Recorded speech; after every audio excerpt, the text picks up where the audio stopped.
Hi everyone, क्या हाल चाल है तुम लोग के। आई होप तुम लोग मस्ती काट रहे होगे। तो यार आज इस वीडियो में हम लोग आगे के सेल ऑर्गेनल्स को कंटिन्यू करेंगे। चलो फिर शुरू करें। Number 1, centrosome. दोस्तों अगर कुछ एक्सेप्शंस को छोड़ दें तो ये किसी भी प्लांट सेल में प्रेजेंट नहीं होते हैं, सिर्फ एनिमल सेल में पाए जाते हैं।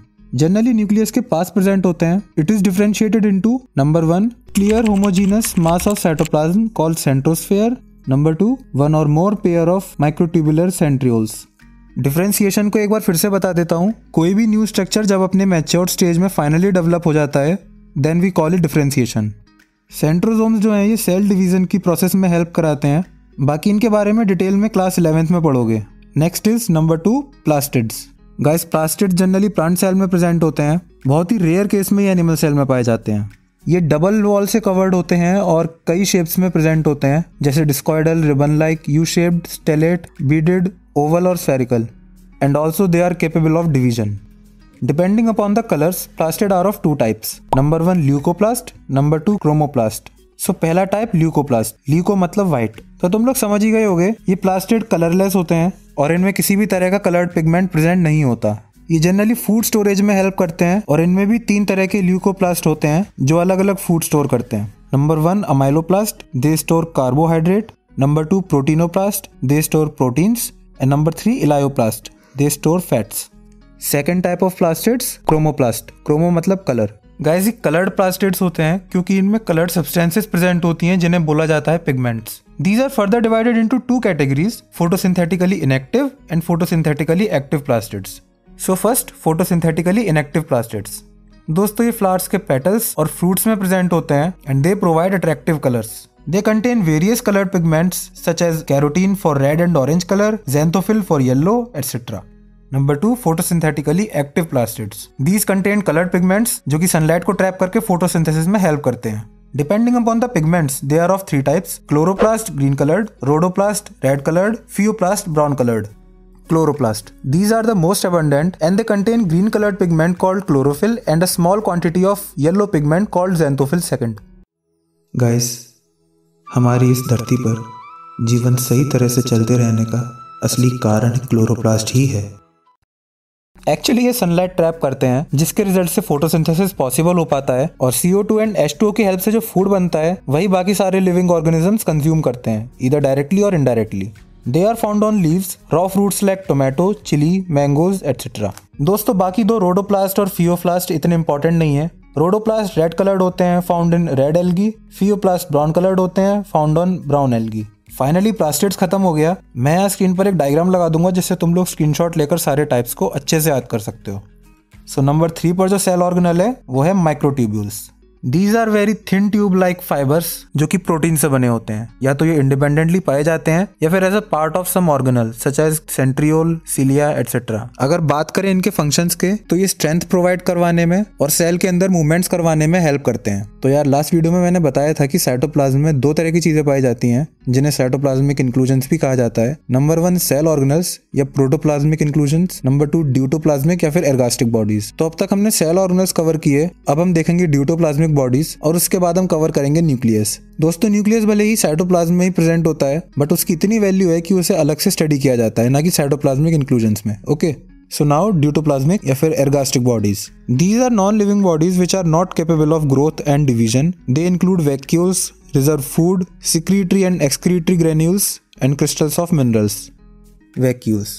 These are fluid filled और solid filled spaces and जिस मेम्ब्रेन से कवर्ड होते हैं उसे बोलते हैं टोनोप्लास्ट। इनके अंदर जो फ्लूइड प्रेजेंट होता है उसे कहते हैं सेल सैप, जिसमें organic and inorganic both types of substances present होती हैं। For example they include amino acids, esters, proteins, minerals, water soluble pigments and waste material etcetera. Amoeba, paramecium और बाकी तरह के बैक्टीरियाज में वैक्यूल का फंक्शन फूड स्टोर करने का होता है और इसे फूड वैक्यूल बोला जाता है। अब अगर बात करें यूकैरियोटिक सेल की तो vacuole plants and animal cells दोनों में ही प्रेजेंट होते हैं। एनिमल सेल में बहुत सारे छोटे वैक्यूल्स प्रेजेंट होते हैं और प्लांट सेल में बहुत थोड़े ही वैक्यूल्स होते हैं बट फिर उनका साइज काफी बड़ा होता है और ये प्लांट सेल के वैक्यूल्स आपस में जुड़कर फ्यूज हो जाते हैं और एक बड़ा सा सेंट्रल वैक्यूल बना लेते हैं। दोस्तों साइटोप्लाज्म की एक लेयर सेंट्रल वैक्यूल को सराउंड कर लेती है जो कि फ्लूइड एक्सचेंज में हेल्प करवाती है। कुछ फ्रेश वाटर प्रोटोजोआ में सेंट्रल वैक्यूल होता है जिसका काम है कॉन्ट्रैक्ट करना, एक्सपैंड करना, यानी ये पिचक जाता है और वापस फूल जाता है और इस प्रोसेस में ये एक्स्ट्रा वाटर और वेस्ट मटेरियल को पंप आउट कर देता है और इस प्रोसेस को ऑस्मो रेगुलेशन भी भी बोला जाता है। और गाइस वैक्यूल सेल के ऑस्मोटिक बैलेंस को मेंटेन करने में भी हेल्प करते हैं।